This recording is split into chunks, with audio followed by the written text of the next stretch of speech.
We all know the Spice Girls are a cultural and musical phenomenon. 5 women who redefined pop, fashion, and fame in the late 90s.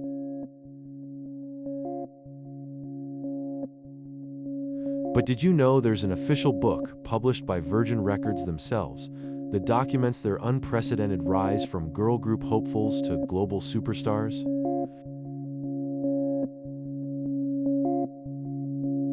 It's called Virgin Records, 40 Years of Disruptions. And in one fascinating chapter, it tells the inside story of how Virgin signed the Spice Girls, helped shape their meteoric ascent, and ultimately witnessed their transformation into the most successful act the label ever launched.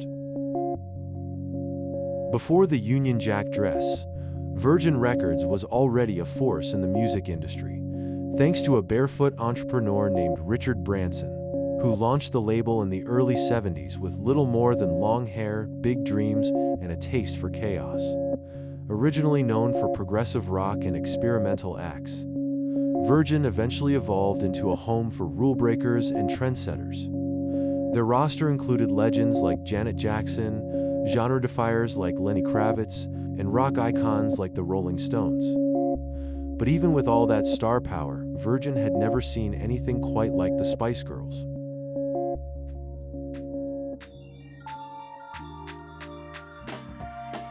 Let's rewind to July 13, 1995, the day the Spice Girls officially signed to Virgin Records. From the moment they entered the office, they made their presence felt, quite literally. According to then-President Paul Conroy, the group had an anarchic energy that reminded him of working at punk label Stiff Records. They'd turn over desks, crash through meetings, and generally cause chaos. And that was before they even signed the contract. In fact, when Virgin sent a limo to collect the girls that day, it pulled up not with the group inside, but with 5 inflatable sex toys perched on the seats instead. A prank, courtesy of Victoria, just to remind the execs who they were dealing with.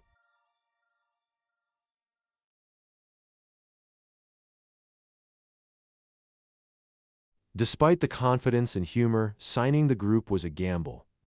Virgin wasn't known for glossy pop acts. Their track record leaned more toward artists like Genesis, the Human League, and Culture Club. Internally, there was debate. Could a girl group really sell albums, or were they just another singles act? But there was something undeniable about them. As Virgin's head of A&R, Ashley Newton, recalled, the girls had 3 killer demos: Wannabe, Say You'll Be There, and 2, Become One. They performed them in the office with funny, sexy choreography, and even in their early days, they had clearly defined identities. What clinched it? Simon Fuller's plan. Fuller, an experienced manager, understood that the group had to be treated as a brand, and that meant more than just music.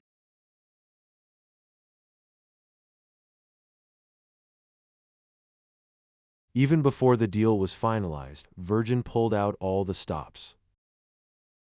They flew the girls to America for meetings with Virgin US execs. The girls responded the only way they knew how, by barging into offices, slapping a beatbox on the desk, and performing Wannabe live to whoever would listen. It worked. The label committed to a 5-album deal worth up to £1 million, and the Spice Girls were officially part of the Virgin family. But they weren't going to sit around waiting for hits to happen. Fuller's strategy was global from day one, and extremely unconventional.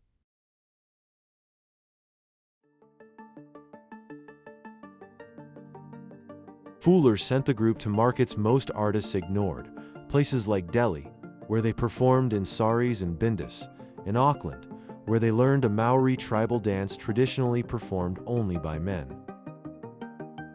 But what really set them apart was the sheer volume of commercial tie-ins: Pepsi, Polaroid, Walker's Crisps, Sony PlayStation, Chupa Chups, Benetton. You name it, the Spice Girls were on it. These partnerships weren't just about money, they were about visibility. Every product became a vehicle for spreading their music and brand, especially in countries where traditional record promotion couldn't reach. Even within Virgin, some wondered, were they a music group or a lollipop selling machine?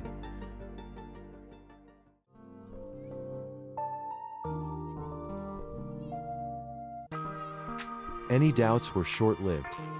When Wannabe debuted on the box, a British music video channel where viewers voted for the next video to play, it hit #1 within 2 hours.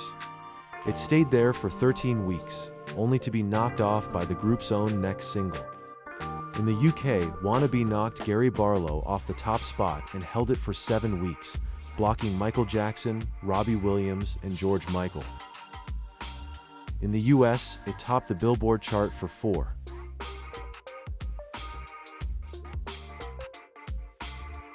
By September 1997, they had sold 14 million albums and 10 million singles, and Forbes estimated their earnings at $47 million, ranking them number 32 among the highest-paid entertainers in the world.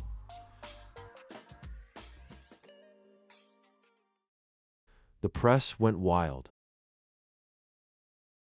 No pop group before or since had ever dominated the headlines so completely.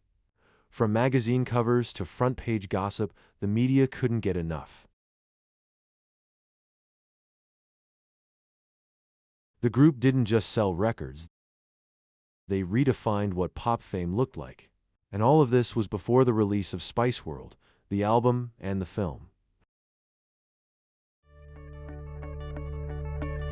While recording their second album, the girls also filmed Spiceworld, the movie, which went on to become one of the most profitable British films of all time. Made on a £4 million budget, it earned £8.5 million in the UK and $30 million in the US, not to mention success across the globe.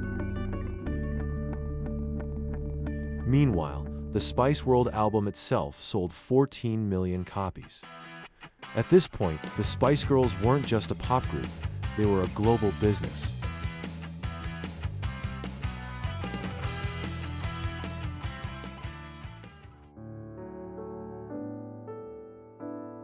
But success came at a price. On November 6, 1997, the group made the shock decision to fire Simon Fuller. No official reason was ever given, and while it didn't derail them immediately, Virgin executives later viewed it as the beginning of the decline. The media backlash in the UK was swift, unfair, and at times childish, but damaging nonetheless.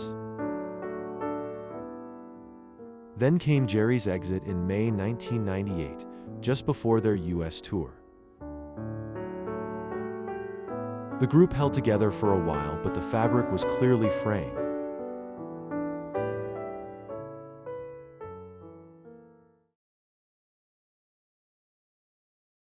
Despite everything, the Spice Girls managed to balance solo careers and group appearances for a while. In the 3 years between Spiceworld and Forever, they released 13 solo hit singles, including 6 #1s and 3 solo albums. Melanie C's Northern Stars sold around 3 million copies, matching the sales of Forever, and even caused internal tension at Virgin due to how strongly it performed.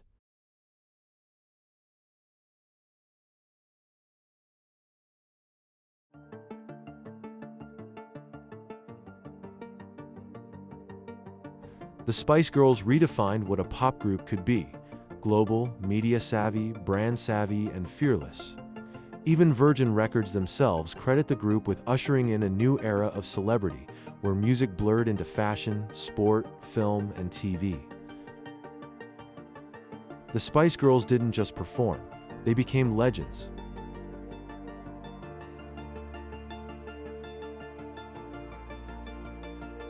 From chaotic office pranks to global domination, they remain the most successful act Virgin Records ever launched from scratch.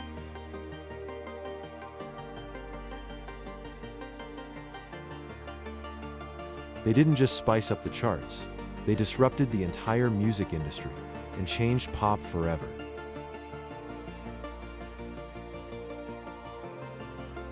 This book is a brilliant piece of that history, a must-have for any Spice Girls fan or a 90s pop culture collector. It's packed with the kind of stories and insight that make it a real gem to own. If you enjoyed this video, don't forget to like, subscribe, and hit the notification bell. It really helps the channel grow, and there's plenty more Spice Girls content coming your way.